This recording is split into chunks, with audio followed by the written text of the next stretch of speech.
Irmãos e irmãs, neste terceiro domingo do tempo comum,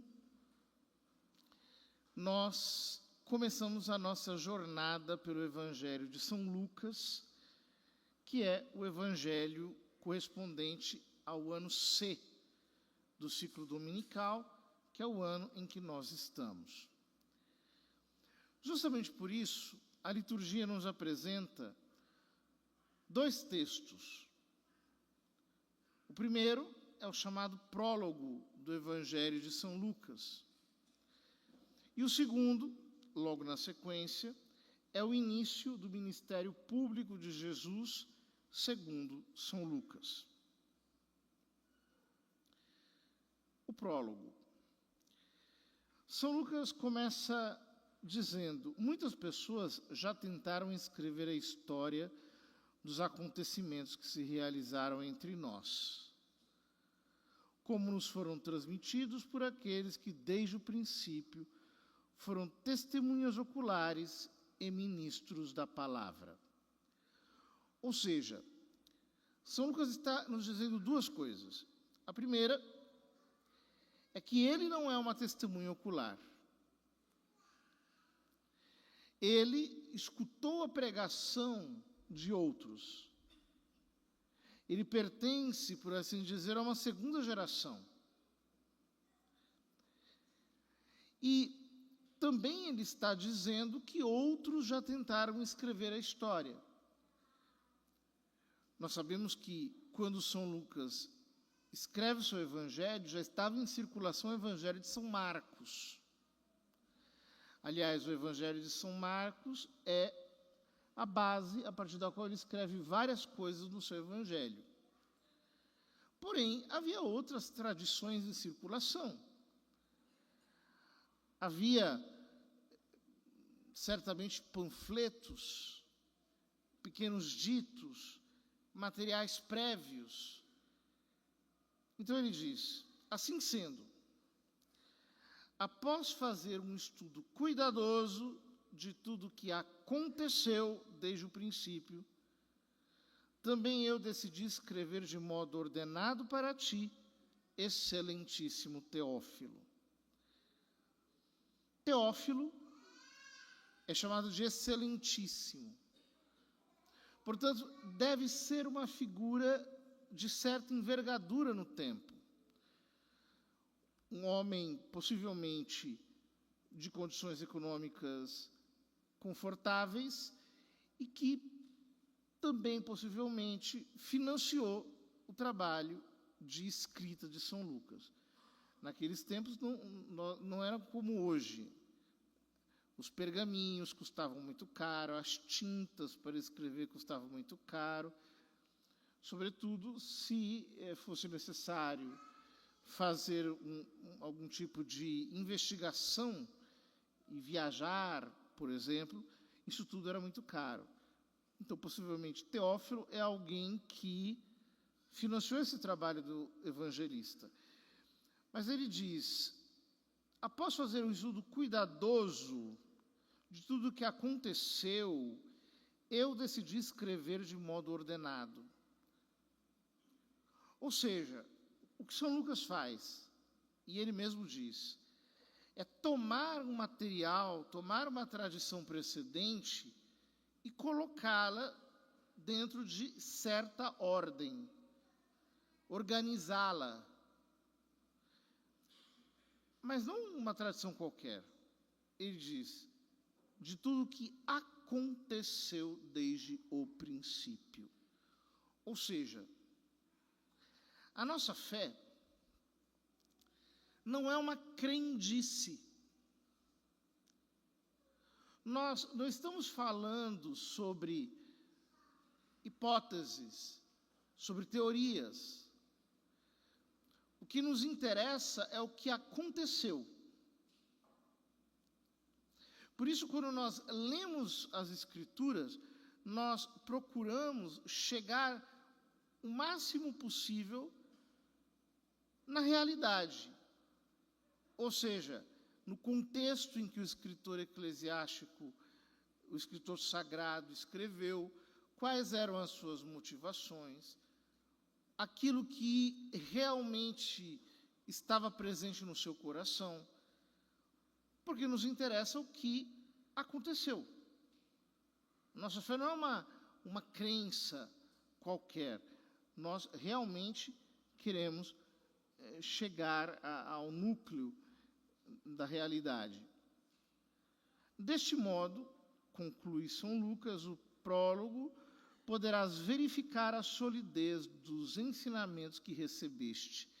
Ensinamentos que recebeste. A palavra aqui é a palavra grega katecheo, que é a palavra que está na base da palavra catequese. Significa falar algo ao ouvido, que ecoa ao ouvido. Então ele está dizendo ao Teófilo, você foi catequizado, mas agora eu quero escrever com ordem para dar solidez à sua catequese. Para que você realmente saiba quais são os fundamentos disso tudo. Para nós isso é importante. Porque nós precisamos sempre olhar as Sagradas Escrituras com esse desejo de chegar a Cristo, que é o fundamento de tudo. Então, nós saltamos para o capítulo 4, o início do ministério público de Jesus, segundo São Lucas. Naquele tempo, Jesus voltou para a Galileia com a força do Espírito e sua fama espalhou-se por toda a redondeza. Ele ensinava nas suas sinagogas e todos o elogiavam. Então, a primeira coisa que chama a atenção é que São Lucas sempre salienta o papel do Espírito Santo na missão de Cristo. Ele vem com o poder do Espírito Santo. Ele tinha sido batizado. No seu batismo, o Espírito se manifestou de maneira corpórea, como se fosse uma pomba. E então, cheio do Espírito, ele vai para a Galileia. E começa a pregar nas sinagogas. Ele é um pregador itinerante. Ele é um anunciador da palavra, um mensageiro. Ele vai de sinagoga em sinagoga anunciando, sua fama começa a se espalhar, todos começam a falar bem dele, então ele vai a Nazaré. Veio à cidade de Nazaré, a vilazinha de Nazaré, onde se tinha criado. Conforme seu costume, entrou na sinagoga no sábado e levantou-se para fazer a leitura. Jesus era judeu. Os judeus, no século I, e até um pouco antes, no século I antes de Cristo, começaram a cultuar a Deus também nas sinagogas. No judaísmo nós tínhamos, nesse período, duas estruturas religiosas básicas. O Templo de Jerusalém, que era exclusivo, era um só, o Templo de Deus, aonde se ofereciam sacrifícios. Os sacerdotes ofereciam o sacrifício no templo. E nós tínhamos as sinagogas. As sinagogas eram lugares onde não se fazia sacrifício, onde a única coisa que se fazia era a leitura da palavra de Deus e o louvor a Deus através da recitação do canto dos salmos. E era costume na sinagoga que se lesse sempre um trecho da Torá, que é a parte principal do Velho Testamento, são os 5 primeiros livros da Bíblia, e se lesse também um escrito dos profetas. Ali em Nazaré, eles não deviam ter muitos escritos dos profetas, possivelmente tinham só o de Isaías mesmo, que era o mais difundido. A leitura da Torá geralmente era feita pelo rabino. E a leitura dos profetas podia ser feita por um convidado. Então, é nesse contexto que Jesus se levanta para a leitura. Possivelmente o rabino, já conhecendo a fama, sabendo que todos o elogiavam, ele se tornava, digamos, uma pequena celebridade, alguém já o conhecia. Então, o rabino o chama para ler. Deram-lhe o livro do profeta Isaías. Abrindo o livro, Jesus achou a passagem, ou seja, ele procurou a passagem em que está escrito. Então, nós começamos aqui a leitura dos primeiros versículos do capítulo 61 de Isaías. O Espírito do Senhor está sobre mim, porque Ele me consagrou com a unção, para anunciar a boa nova aos pobres. Enviou-me para proclamar a libertação aos cativos e aos cegos a recuperação da vista, para libertar os oprimidos e para proclamar um ano da graça do Senhor.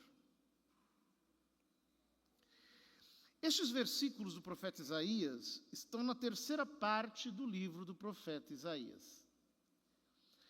Essa terceira parte, escrita por volta de 450 anos antes de Cristo, é uma parte muito interessante porque recolhe os ditos de um profeta na tradição de Isaías para aqueles que voltam da Babilônia.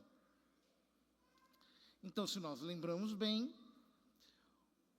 Judá, cuja capital era Jerusalém, teve a sua elite e parte do seu povo deportado para a Babilônia. Eles passam na Babilônia durante aproximadamente 73 anos. Acontece uma mudança de império. O Império Medo-Persa, aliás, o Império Persa, conquista a Babilônia e o rei Ciro autoriza os judeus a voltarem. Só que muita gente não queria mais voltar. Já tinha se estabelecido na Babilônia, tinha feito a vida na Babilônia, estava com a vida estável, já tinha alcançado uma certa segurança financeira. Então, os profetas começam a dizer, voltem para a terra, porque senão vocês vão perder o culto a Deus aqui na Babilônia. Vocês vão começar a adorar Marduk, vão começar a adorar as divindades aqui da Babilônia. O que acontece? Parte dessa população volta. Quando eles chegam à terra, eles têm uma grande decepção. Por quê? Todo o território foi conquistado pelos povos vizinhos. Então, estavam ali os moabitas, os amonitas, os edonitas e outros povos, e já tinham colocado o culto dos seus deuses ali. Estava aquela bagunça, tudo literalmente ao Deus dará. E diante dessa decepção, o profeta diz, o Espírito do Senhor está sobre mim. Ele me consagrou com a unção. Jesus, apropriando-se dessa palavra, está se referindo ao seu batismo, em que ele foi consagrado, em que se manifesta publicamente aquilo que o Pai quer dele. Ele me consagrou com a unção para quê? Para anunciar a boa nova, para anunciar o Evangelho, para anunciar uma notícia boa para os pobres. Que notícia boa é essa? A libertação dos cativos, aos cegos, a recuperação da vista, a liberdade para os oprimidos e para proclamar um ano da graça do Senhor. ano da graça. A que Jesus está se referindo aqui? No capítulo 25 do livro do Levítico, aparece essa expressão, ano da graça, ano do jubileu, que se realizava em Israel a cada 50 anos. Então, a cada 7 anos, a terra descansava do plantio, e 7 vezes 7 é 49. Então, no final do 49º ano, no 50º ano, era um período de jubileu. Ou seja, todas as dívidas eram perdoadas, todas as execuções penais eram perdoadas, todo tipo de pendência era resolvida. Então, começava uma espécie de anistia geral, que permitia um recomeço, especialmente para os pobres. Então, vejam, imaginem que declarassem um ano desses hoje.